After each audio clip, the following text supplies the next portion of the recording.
Okay, let's drift off to sleep. Today you'll be listening and dozing off on a warm afternoon at Grandma and Grandpa's at Gull Harbor.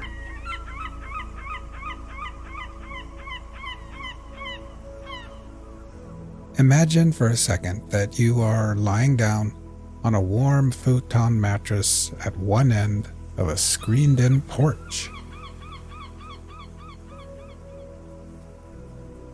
The porch faces the harbor, the bay, and the ocean on the horizon.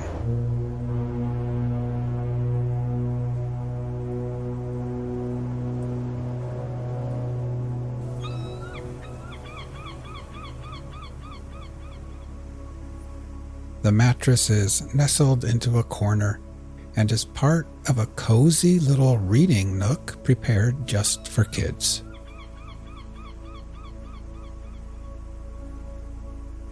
There is a little bookshelf there full of comics, magazines, crosswords, and children's books.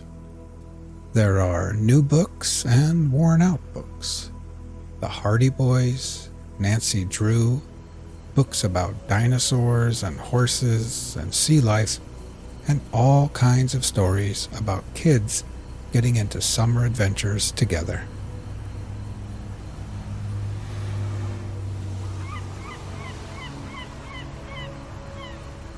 A blue plastic and white transistor radio sits next to a stack of puzzles and board games. A wooden box contains decks of playing cards, dice, jacks, and short little pencils that have been sharpened way too many times.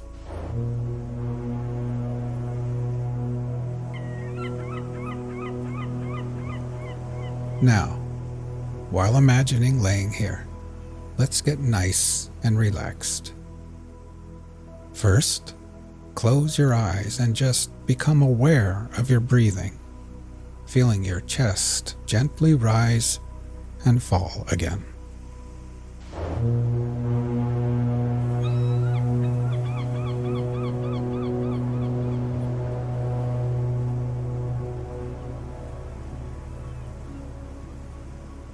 Next, we will try taking a few deeper breaths. First, filling your lungs with air, then holding it in for 2 or 3 seconds before gently exhaling and letting it all go. Ready? Breathe in deeply, hold for 3, 2, 1, and then exhale.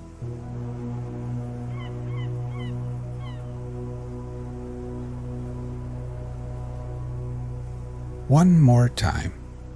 Breathe in deeply, hold for 3, 2, 1, and exhale.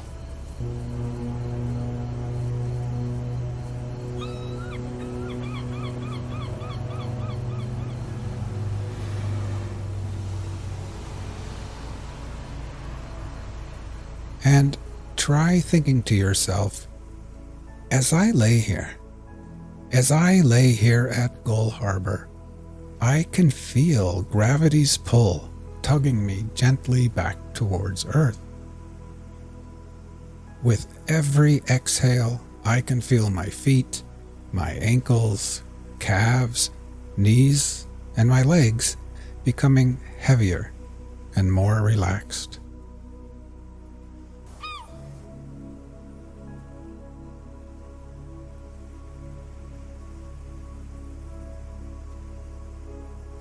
Now you can feel the cool, salty ocean air on your skin. It would almost be too cold if it wasn't for the wonderful afternoon sun shining down on you perfectly.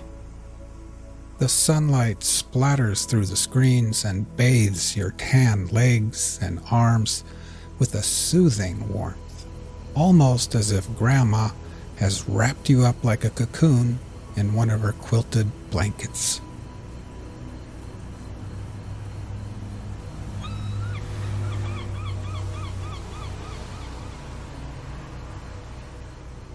Inside the house, the TV is on, and you can hear Grandma and Grandpa moving around after lunch. Dr. James Whitcomb Brawler. Brawler, huh? It rhymes with B-R-O-W-E-R. Why do you have that G-H in there? To make it difficult for quizmasters? Yes. Is that what You know that they too will soon be taking their afternoon nap in their rooms. But you've got the whole porch to yourself, and your belly feels nice and warm and perfectly satisfied. Today, Grandma made clam chowder and grilled cheese sandwiches. You enjoyed the hot soup and warm, soft cheese, and then you washed it down with a glass of fresh, cold milk.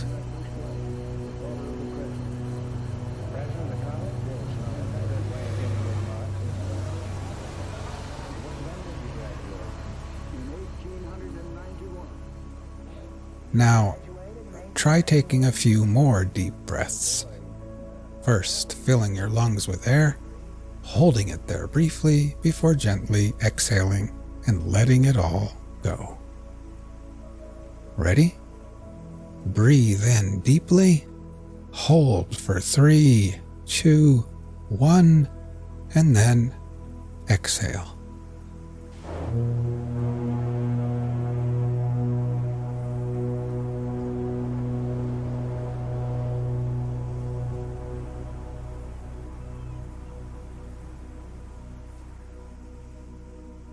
Try continuing on your own, and while doing this, try thinking to yourself, as I lay here, I can feel my body becoming heavier in the cool air and warm sunshine.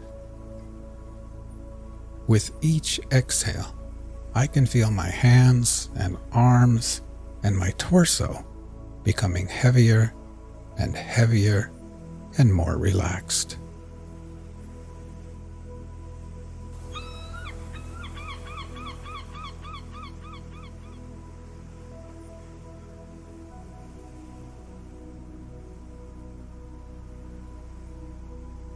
You pull out a random book from the bookshelf.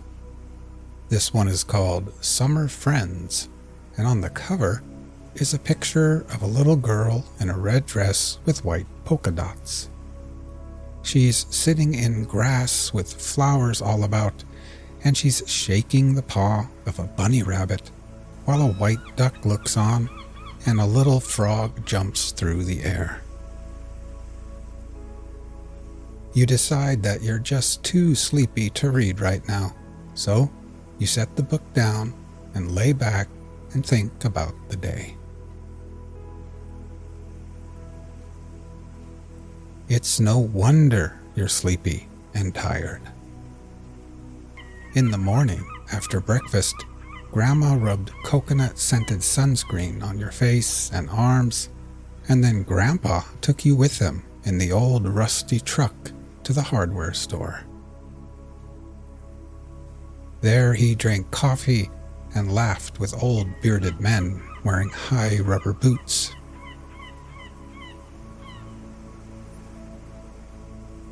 Then you went with him to the docks at the harbor, where he showed you the best place to buy fresh clams, crab, and fish.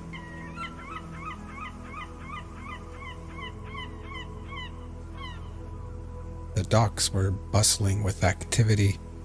Wooden boats creaked against the tide, fishermen shouted to one another, and the air was thick with the scent of salt water, fresh fish, and diesel.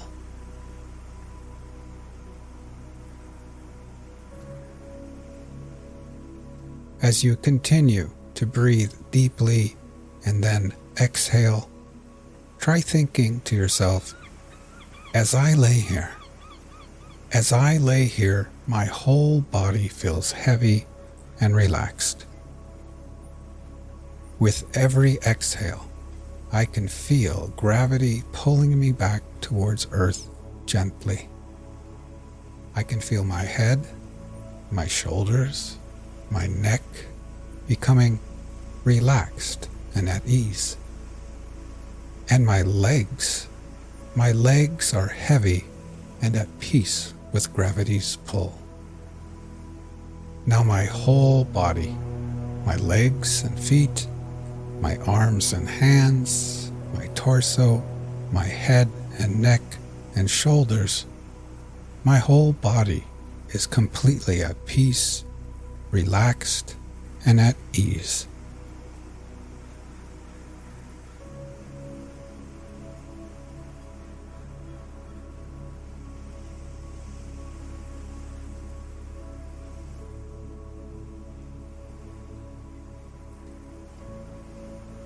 In the late morning, after coming back to the house with Grandpa, you had borrowed his binoculars and walked up Whalebone Hill, where you could see everything far and wide. The little town of Gull Harbor, the fishing boats and ships at sea, the car ferry full of tourists headed to the islands, the seagulls, and kids riding bikes and scooters along the streets below. Then, up on Whalebone Hill, you had finally flown your brand new kite, a beautiful purple kite with a long white tail.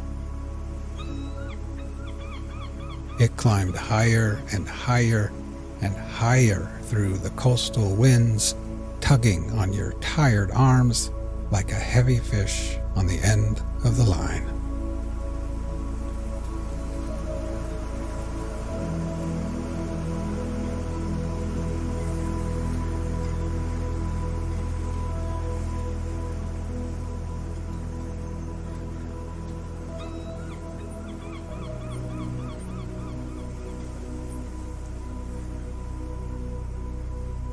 But now, so drowsy, laying under the sun on the porch, after a long morning of adventures in the crisp, fresh coastal air, you pick up the transistor radio and dial into a random station. Tonight's reading from the Journal of the First Voyage of Columbus spans Friday, August 3rd through Monday, October 15th, 1492. You'll hear the Admiral's formal prologue. And then you set the radio down, lay back, and close your eyes. And the long westing, weed, birds, and patient reckonings, culminating in first landfall at Guanahani on October 12th.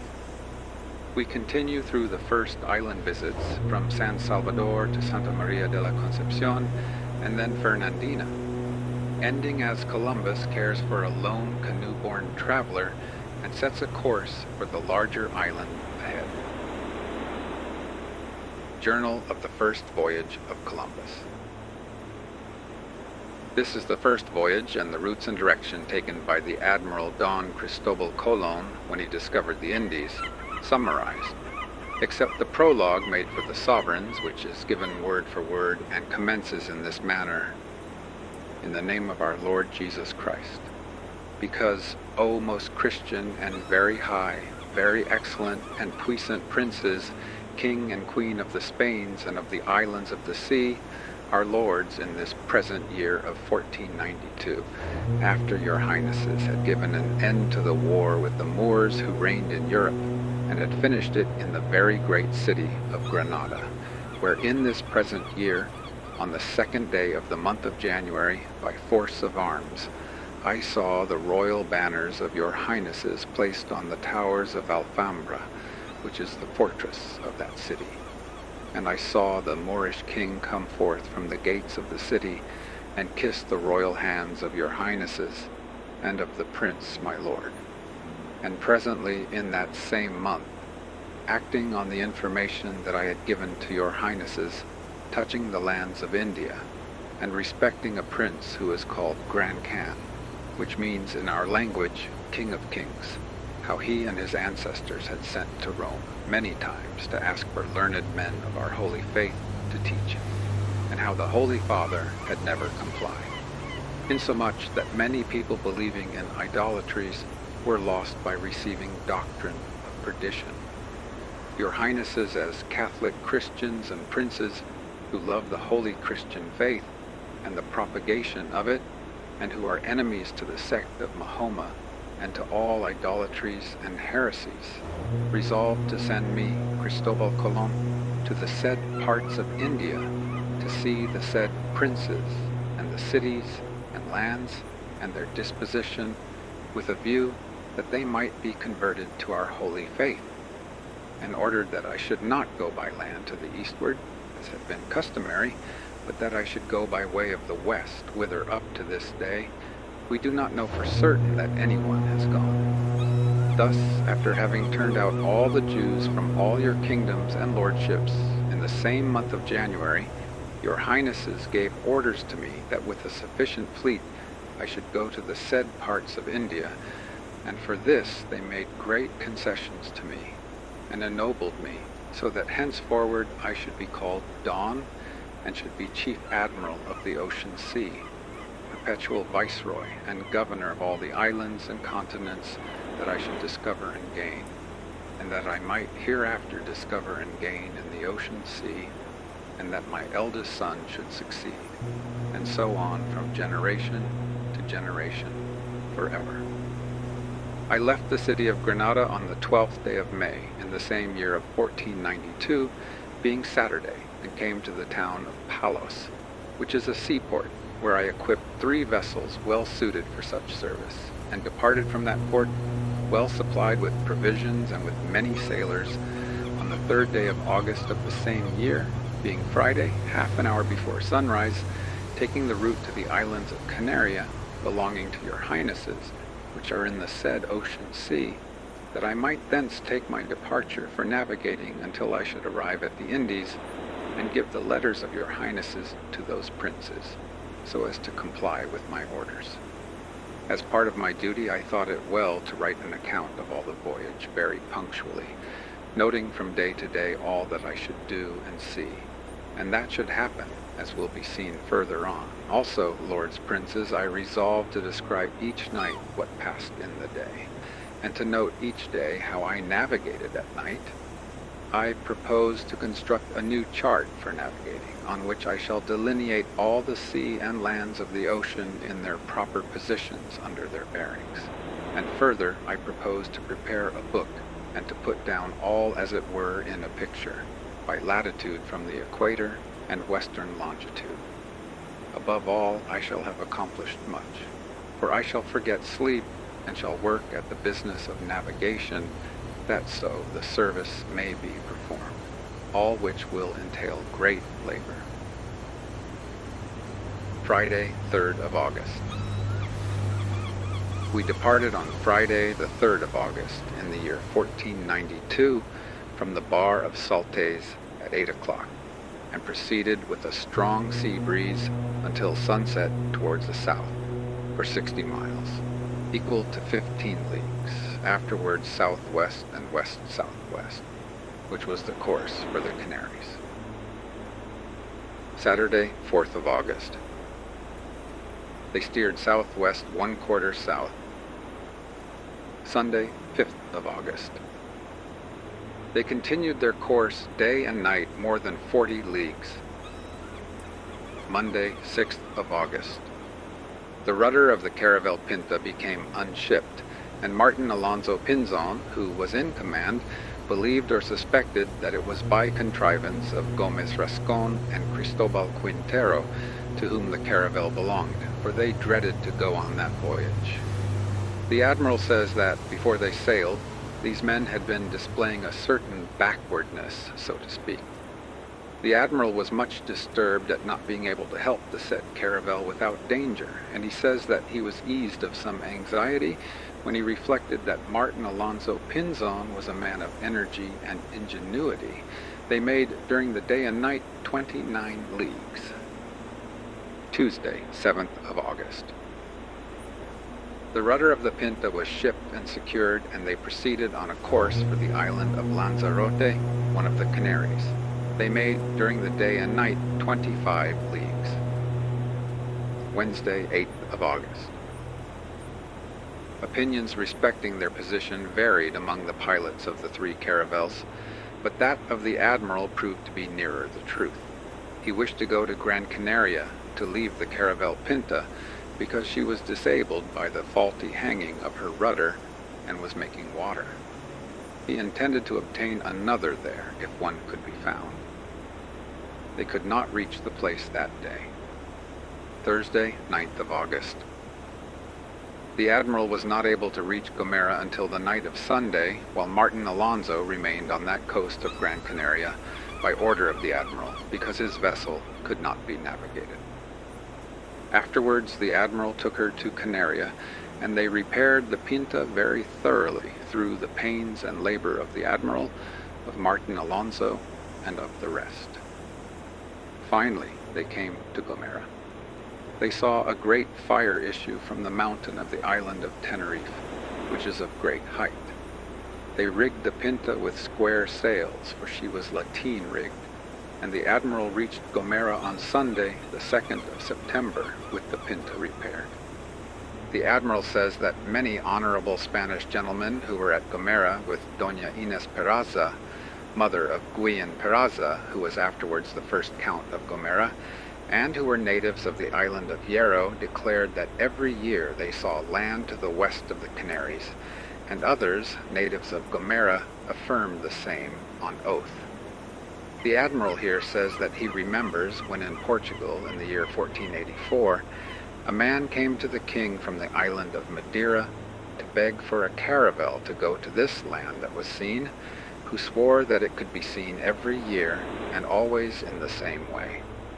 He also says that he recollects the same thing being affirmed in the islands of the Azores, and all these lands were described as in the same direction and as being like each other and of the same size. Having taken in water, wood, and meat, and all else that the men had who were left at Gomera by the admiral when he went to the island of Canaria to repair the caravel Pinta, he finally made sail from the said island of Gomera with his 3 caravels on Thursday, the 6th day of September. Thursday, 6th of September. He departed on that day from the port of Gomera in the morning and shaped a course to go on his voyage, having received tidings from a caravel that came from the island of Hierro that 3 Portuguese caravels were off that island with the object of taking him. This must have been the result of the king's annoyance that Colon should have gone to Castile. There was a calm all that day and night, and in the morning he found himself between Gomera and Tenerife. Friday, 7th of September. The calm continued all Friday and Saturday until the 3rd hour of the night. Saturday, 8th of September. At the 3rd hour of Saturday night it began to blow from the northeast, and the admiral shaped a course to the west. He took in much sea over the bows, which retarded progress, and 9 leagues were made in that day and night. Sunday, 9th of September. This day the admiral made 19 leagues, and he arranged to reckon less than the number run, because if the voyage was of long duration, the people would not be so terrified and disheartened. In the night he made 120 miles at the rate of 12 miles an hour, which are 30 leagues. The sailors steered badly, letting the ship fall off to northeast, and even more, respecting which the admiral complained many times. Monday, 10th of September.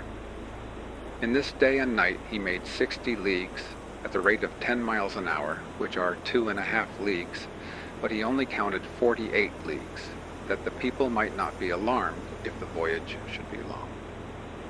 Tuesday, 11th of September. That day they sailed on their course, which was west, and made 20 leagues and more. They saw a large piece of the mast of a ship of 120 tons, but were unable to get it.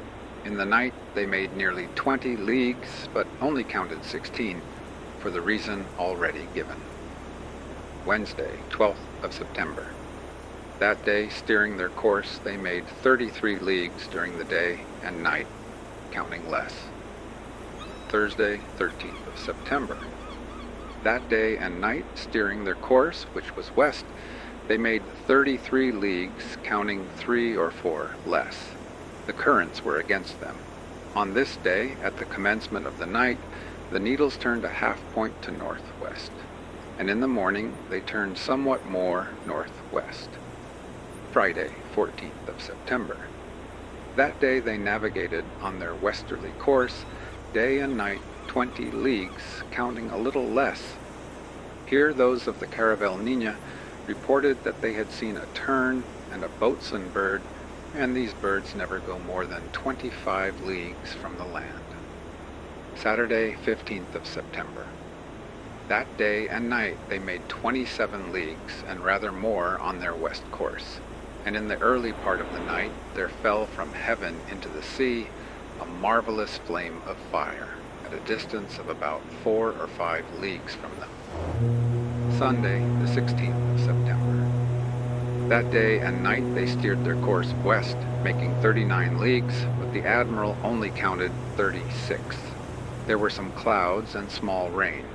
The admiral says that on that day and ever afterwards they met with very temperate breezes, so that there was great pleasure in enjoying the mornings, nothing being wanted but the song of nightingales. He says that the weather was like April in Andalusia. Here they began to see many tufts of grass which were very green and appeared to have been quite recently torn from the land. From this they judged that they were near some island, but not the mainland, according to the admiral, because, as he says, I make the mainland to be more distant. Monday, 17th of September. They proceeded on their west course and made over 50 leagues in the day and night, but the admiral only counted 47. They were aided by the current. They saw much very fine grass and herbs from rocks, which came from the west. They, therefore, considered that they were near land. The pilots observed the north point and found that the needles turned a full point to the west of north. So the mariners were alarmed and dejected, and did not give their reason. But the admiral knew, and ordered that the north should be again observed at dawn. They then found that the needles were true. The cause was that the star makes the movement, and not the needles.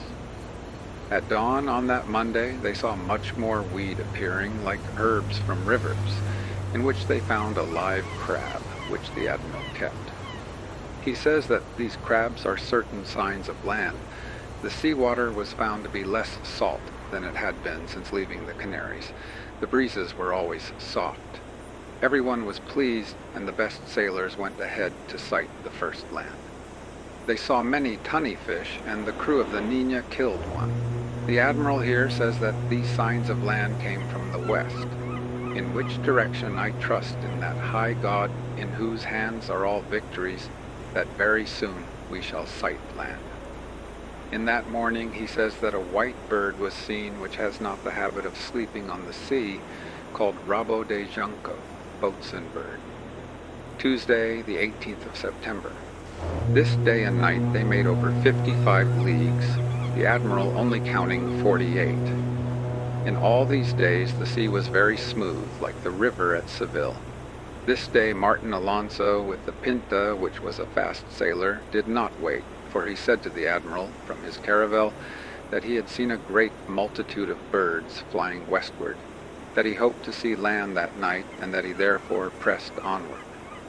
A great cloud appeared in the north, which is a sign of the proximity of land.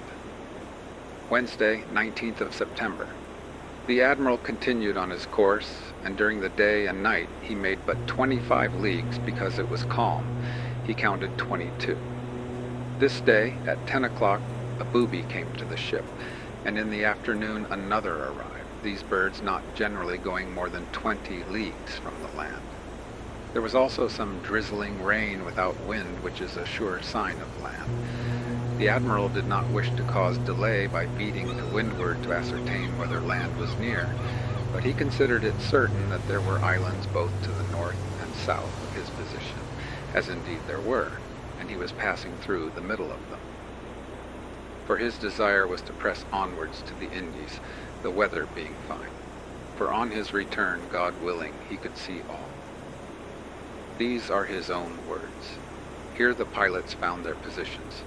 He of the Niña made the Canaries 440 leagues distant, the Pinta 420. The pilot of the admiral's ship made the distance exactly 400 leagues.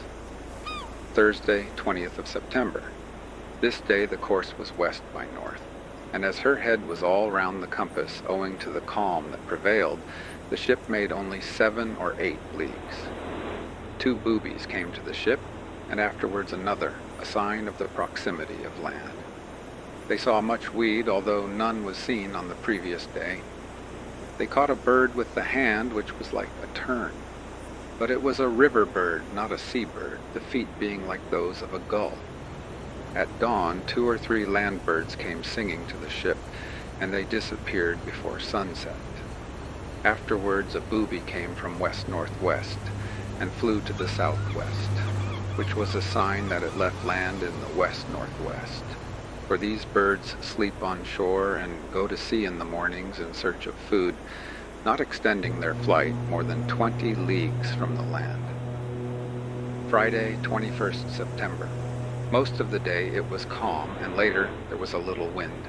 During the day and night they did not make good more than 13 leagues. At dawn they saw so much weed that the sea appeared to be covered with it, and it came from the west.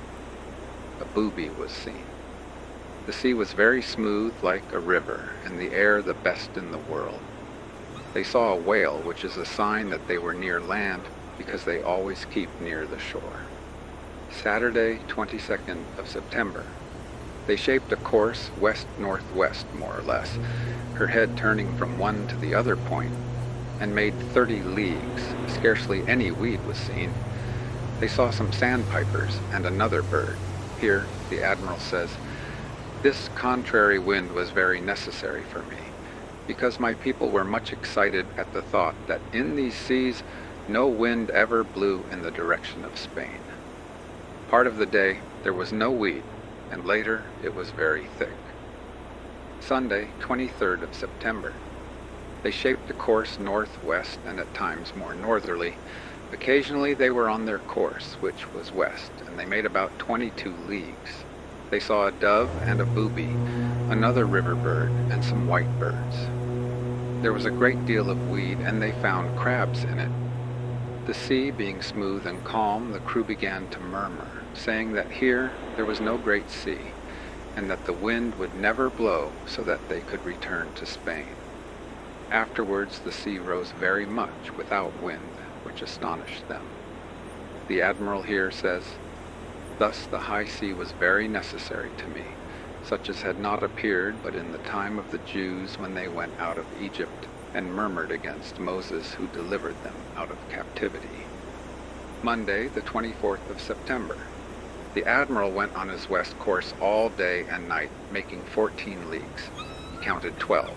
A booby came to the ship, and many sandpipers. Tuesday, 25th of September. This day began with a calm, and afterwards there was wind.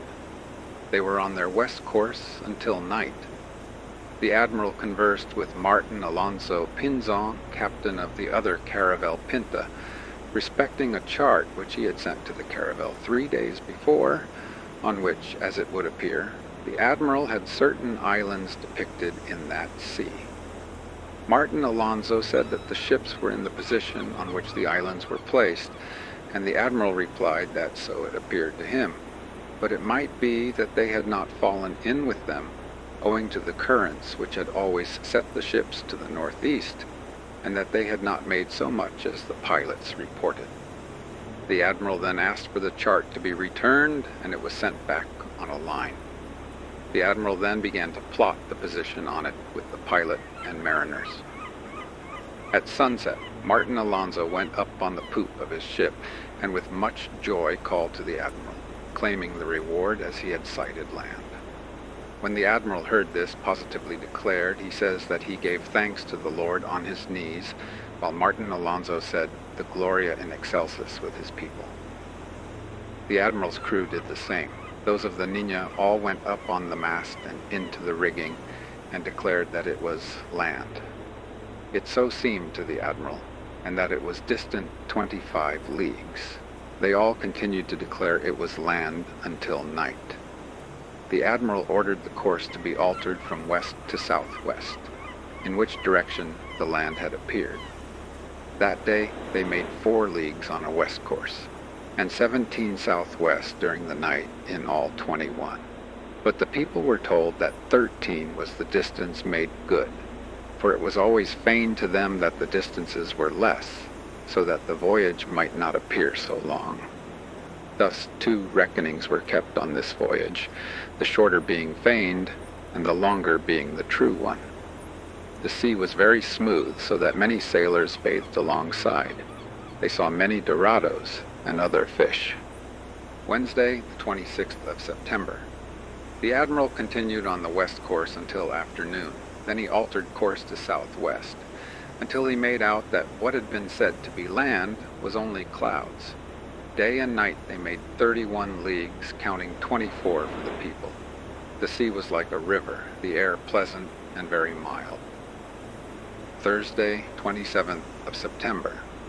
The course west and distance made good during day and night, 24 leagues, 20 being counted for the people. Many dorados came, 1 was killed, a boatswain bird came. Friday, 28th of September. The course was west, and the distance, owing to calms, only 14 leagues in day and night, 13 leagues being counted. They met with little weed, but caught 2 dorados, and more in the other ships. Saturday, 29th of September. The course was west, and they made 24 leagues, counting 21 for the people. Owing to calms, the distance made good during day and night was not much.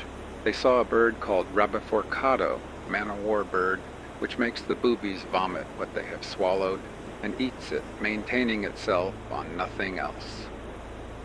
It is a sea bird, but does not sleep on the sea, and does not go more than 20 leagues from the land. There are many of them at the Cape Verde Islands. Afterwards they saw 2 boobies.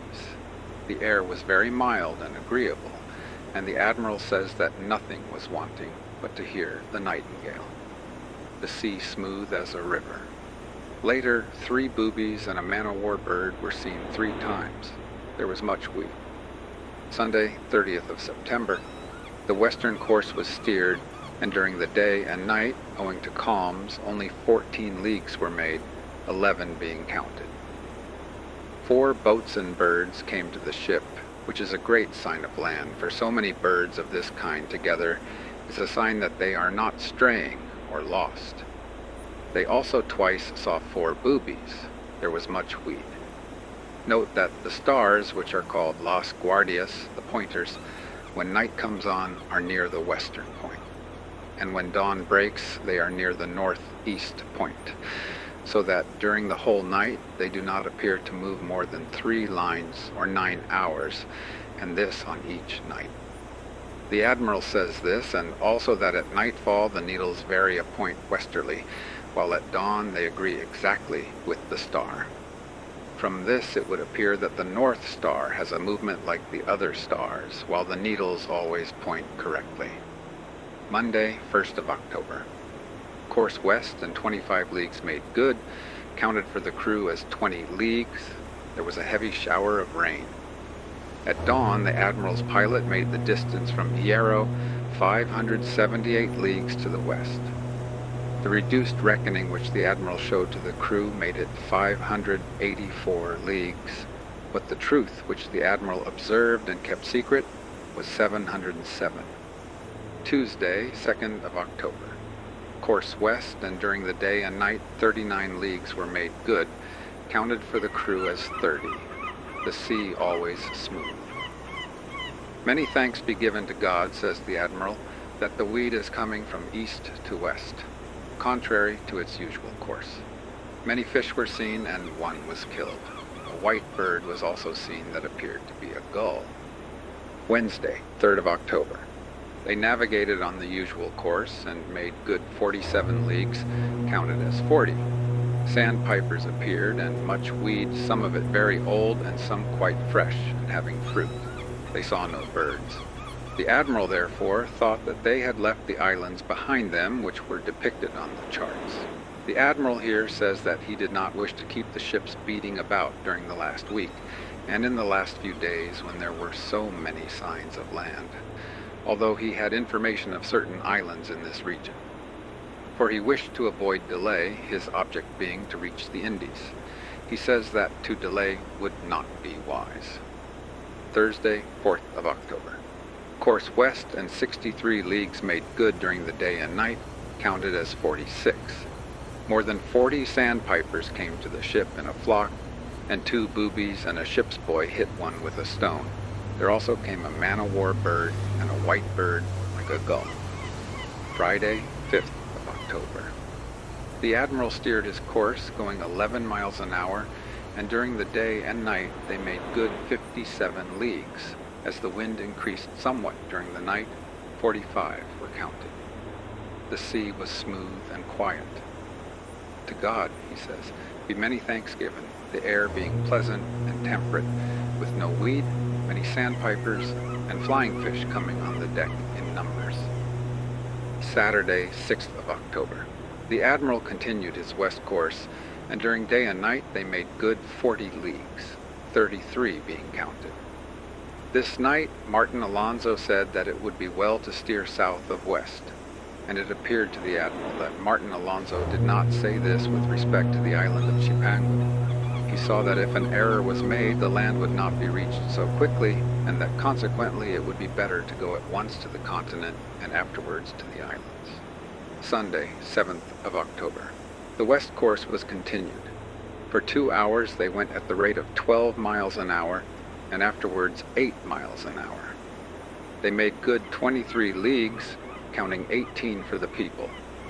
This day, at sunrise, the Caravel Niña, which went ahead being the best sailor, and pushed forward as much as possible to sight the land first, so as to enjoy the reward which the sovereigns had promised to whoever should see it first, hoisted a flag at the masthead and fired a gun, as a signal that she had sighted land, for such was the Admiral's order.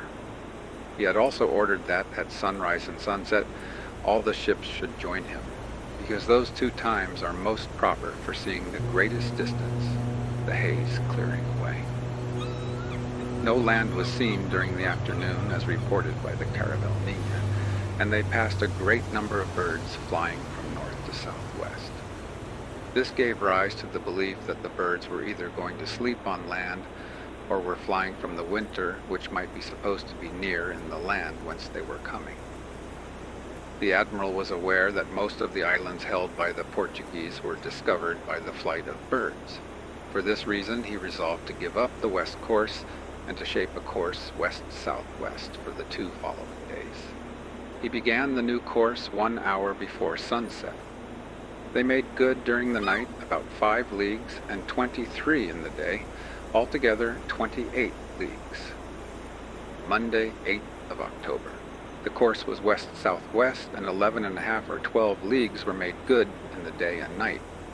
And at times it appears that they went at the rate of 15 miles an hour during the night, if the handwriting is not deceptive. The sea was like the river at Seville. Thanks be to God, says the Admiral. The air is very soft like the April at Seville, and it is a pleasure to be here, so balmy are the breezes. The weeds seemed to be very fresh. There were many land birds, and they took one that was flying to the southwest. Terns, ducks, and a booby were also seen. Tuesday, 9th of October. The course was southwest, and they made 5 leagues. The wind then changed, and the Admiral steered west by north 4 leagues. Altogether, in day and night, they made 11 leagues by day and 20.5 leagues by night, counted as 17 leagues altogether. Throughout the night, birds were heard passing. Wednesday, 10th of October. The course was west-southwest, and they went at the rate of 10 miles an hour, occasionally 12 miles, and sometimes 7. During the day and night, they made 59 leagues, counted as no more than 44. Here the people could endure no longer. They complained of the length of the voyage, but the Admiral cheered them up in the best way he could, giving them good hopes of the advantages they might gain from it. He added that, however much they might complain, he had to go to the Indies, and that he would go on until he found them, with the help of our Lord. Thursday, 11th of October. The course was west-southwest, and there was more sea than there had been during the whole of the voyage. They saw sandpipers and a green reed near the ship. Those of the caravel Pinta saw a cane and a pole, and they took up another small pole which appeared to have been worked with iron. Also another bit of cane, a land plant, and a small board. The crew of the caravel Nina also saw signs of land and a small branch covered with berries. Everyone breathed afresh and rejoiced at these signs. The run until sunset was 27 leagues. After sunset, the admiral returned to his original west course, and they went along at the rate of 12 miles an hour. Up to 2 hours after midnight, they had gone 90 miles, equal to 22.5 leagues. As the caravel Pinta was a better sailor and went ahead of the admiral, she found the land and made the signals ordered by the admiral. The land was first seen by a sailor named Rodrigo de Triana, but the admiral, at 10 o'clock, being on the castle of the poop, saw a light, though it was so uncertain that he could not affirm it was land. He called Pero Gutierrez, a gentleman of the king's bedchamber, and said that there seemed to be a light, and that he should look at it. He did so, and saw it. The admiral said the same to Rodrigo Sanchez of Segovia, whom the king and queen had sent with the fleet as inspector, but he could see nothing, because he was not in a place whence anything could be seen. After the admiral had spoken, he saw the light once or twice, and it was like a wax candle rising and falling. Friday, 12th of October. The vessels were hove to, waiting for daylight, and on Friday they arrived at a small island of the Lucayos, called in the language of the Indians Guanahani. Presently they saw naked people. The admiral went on shore in the armed boat, and Martin Alonso Pinzon and Vicente Yanez, his brother, who was captain of the Nina. The admiral took the royal standard, and the captains went with 2 banners of the Green Cross, which the admiral took in all the ships as a sign, with an F and a Y and a crown over each letter, one on one side of the cross and the other on the other. Having landed, they saw trees very green, and much water, and fruits of diverse kinds. The admiral called to the 2 captains and to the others who leaped on shore, and to Rodrigo Escobedo, secretary of the whole fleet, and to Rodrigo Sanchez of Segovia, and said that they should bear faithful testimony that he, in presence of all, had taken, as he now took, possession of the said island for the king and for the queen his lords, making the declarations that are required, as is now largely set forth in the testimonies which were then made in writing. Presently, many inhabitants of the island assembled. What follows is in the actual words of the admiral in his book of the first navigation and discovery of the Indies. I, he says, that we might form great friendship, for I knew that they were a people who could be more easily freed and converted to our holy faith by love than by force. Gave to some of them red caps and glass beads to put round their necks, and many other things of little value, which gave them great pleasure and made them so much our friends that it was a marvel to see. They afterwards came to the ship's boats where we were, swimming and bringing us parrots, cotton threads and skeins, darts, and many other things. And we exchanged them for other things that we gave them, such as glass beads and small bells. In fine, they took all and gave what they had with good will. It appeared to me to be a race of people very poor in everything. They go as naked as when their mothers bore them, and so do the women, although I did not see more than one young girl. All I saw were youths, none more than 30 years of age. They are very well made, with very handsome bodies and very good countenances. Their hair is short and coarse, almost like the hairs of a horse's tail. They wear the hairs brought down to the eyebrows, except a few locks behind, which they wear long and never cut. They paint themselves black, and they are the color of the Canarians, neither black nor white. Some paint themselves white, others red, and others of what color they find. Some paint their faces, others the whole body. Some only round the eyes, others only on the nose. They neither carry nor know anything of arms, for I showed them swords, and they took them by the blade and cut themselves through ignorance. They have no iron, their darts being wands without iron, some of them having a fish's tooth at the end, and others being pointed in various ways. They are all of fair stature and size, with good faces and well made. I saw some with marks of wounds on their bodies, and I made signs to ask what it was, and they gave me to understand that people from other adjacent islands came with the intention of seizing them, and that they defended themselves. I believed, and still believe, that they come here from the mainland to take them prisoners. They should be good servants and intelligent, for I observed that they quickly took in what was said to them, and I believe that they would easily be made Christians, as it appeared to me that they had no religion. I, our Lord being pleased, will take hence at the time of my departure 6 natives for your highnesses, that they may learn to speak.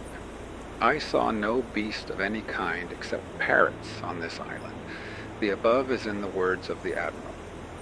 Saturday, 13th of October. As soon as dawn broke, many of these people came to the beach, all youths, as I have said, and all of good stature, a very handsome people. Their hair is not curly, but loose and coarse, like horsehair, and all the forehead is broad, more so than in any other people I have hitherto seen. Their eyes are very beautiful, and not small, and themselves far from black, but the color of the Canarians. Nor should anything else be expected, as this island is in a line east and west from the island of Hierro in the Canaries. Their legs are very straight, all in one line, and no belly, but very well formed. They came to the ship in small canoes, made out of the trunk of a tree like a long boat, and all of one piece, and wonderfully worked, considering the country. They are large, some of them holding 40 to 45 men, others smaller, and some only large enough to hold 1 man. They are propelled with a paddle like a baker's shovel, and go at a marvelous rate. If the canoe capsizes, they all promptly begin to swim, and to bail it out with calabashes that they take with them. They brought skeins of cotton thread, parrots, darts, and other small things which it would be tedious to recount, and they give all in exchange for anything that may be given to them. I was attentive and took trouble to ascertain if there was gold. I saw that some of them had a small piece fastened in a hole they have in the nose, and by signs I was able to make out that to the south, or going from the island to the south, there was a king who had great cups full, and who possessed a great quantity. I tried to get them to go there, but afterwards I saw that they had no inclination. I resolved to wait until tomorrow in the afternoon, and then to depart, shaping a course to the southwest, for according to what many of them told me, there was land to the south, to the southwest, and northwest, and that the natives from the northwest often came to attack them, and went on to the southwest in search of gold and precious stones. This island is rather large and very flat, with bright green trees, much water, and a very large lake in the center, without any mountain, and the whole land so green that it is a pleasure to look on it. The people are very docile, and for the longing to possess our things and not having anything to give in return, they take what they can get, and presently swim away. Still, they give away all they have got, for whatever may be given to them, down to broken bits of crockery and glass. I saw one give 16 skeins of cotton for 3 ciotes of Portugal, equal to 1 blanca of Spain, the skeins being as much as an arroba of cotton thread. I shall keep it, and shall allow no one to take it, preserving it all for your highnesses, for it may be obtained in abundance. It is grown in this island, though the short time did not admit of my ascertaining this for a certainty. Here also is found the gold they wear fastened in their noses. But in order not to lose time, I intend to go and see if I can find the island of Chipango. Now, as it is night, all the natives have gone on shore with their canoes. Sunday, 14th of October.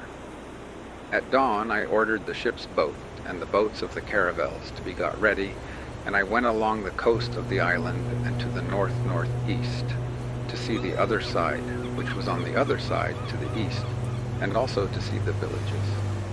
Presently, I saw 2 or 3, and the people all came to the shore, calling out and giving thanks to God. Some of them brought us water, others came with food, and when they saw that I did want to land, they got into the sea and came swimming to us. We understood that they asked us if we had come from heaven. One old man came into the boat, and others cried out in loud voices to all the men and women to come and see the men who had come from heaven, and to bring them to eat and drink. Many came, including women, each bringing something, giving thanks to God, throwing themselves on the ground and shouting to us to come on shore. But I was afraid to land, seeing an extensive reef of rocks which surrounded the island, with deep water between it and the shore, forming a port large enough for as many ships as there are in Christendom, but with a very narrow entrance. It is true that within this reef there are some sunken rocks, but the sea has no more motion than the water in a well. In order to see all this, I went this morning, that I might be able to give a full account to your highnesses, and also where a fortress might be established. I saw a piece of land which appeared like an island, although it is not one, and on it there were 6 houses. It might be converted into an island in 2 days, though I do not see that it would be necessary. For these people are very simple as regards the use of arms, as your highnesses will see from the 7 that I caused to be taken, to bring home and learn our language and return. Unless your highnesses should order them all to be brought to Castile, or to be kept as captives on the same island. For with 50 men they can all be subjugated and made to do what is required of them. Close to the above peninsula there are gardens of the most beautiful trees I ever saw, and with leaves as green as those of Castile in the month of April and May, and much water. I examined all that port, and afterwards I returned to the ship and made sail. I saw so many islands that I hardly knew how to determine to which I should go first. Those natives I had with me said, by signs, that there were so many that they could not be numbered, and they gave the names of more than 100. At last I looked out for the largest and resolved to shape a course for it, and so I did. It will be distant 5 leagues from this of San Salvador, and the others some more, some less. All are very flat, and all are inhabited. The natives make war on each other, although these are very simple-minded and handsomely formed people. Monday, 15th of October. I had laid by during the night with the fear of reaching the land to anchor before daylight, not knowing whether the coast was clear of rocks, and at dawn I made sail.